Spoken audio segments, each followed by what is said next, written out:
Linda Evans here from Field of Dreams. The book is Engaging ESL Students, Building Background.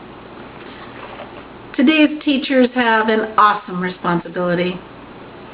They are expected to teach their content area while simultaneously addressing the needs of students who are not proficient in the English language. Teachers are told that they need to tap into the prior knowledge of the students, but they're not told how to do that. That's why I wrote this resource guide. When you scaffold your lessons for your English language learners, you get to what the Common Core curriculum wants: application and synthesis. Now, building background focuses on what the students already know. My favorite quote comes from Robert Marzano. He says, "One of the best indicators of how well a student will learn new content is how much they already know about the subject." Makes sense, yes? Some students learn auditorily from teachers speaking. They just listen. Some students learn more visually. They need to see it to get the message. And yet we still have students who learn kinesthetically. They need to apply the concept being taught before they actually understand it.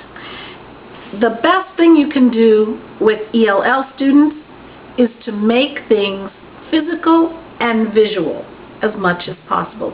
It helps them to grasp the concept much better. Let's start with tip number 1. Here it is. Use concrete objects to introduce a theme. Here's what I mean. If the subject is baseball, you could bring in a baseball. Maybe a bat and a mitt. That'd be even better. Most of my students played soccer. Most of them had never even seen a baseball mitt, or maybe you call it a baseball glove. So I brought my old one in, and the kids were able to hold it. We even played a little bit of catch with a baseball in the classroom, very slowly and gently in my classroom. Then we read the story about Josh Parsons. He invented a catch and throw device for another Little League player whose arms were amputated at the elbow. The introduction of playing with the mitt and the ball was a great way to make the story more memorable for the students. And it helped them connect emotionally as they thought about the plight of this little boy whose arms were amputated at the elbow, for whom Josh Parsons came up with his catch and throw device. So tip number 1, whenever possible,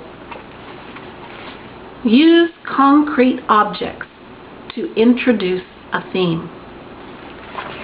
See you with the next tip soon. Linda Evans from Field of Dreams.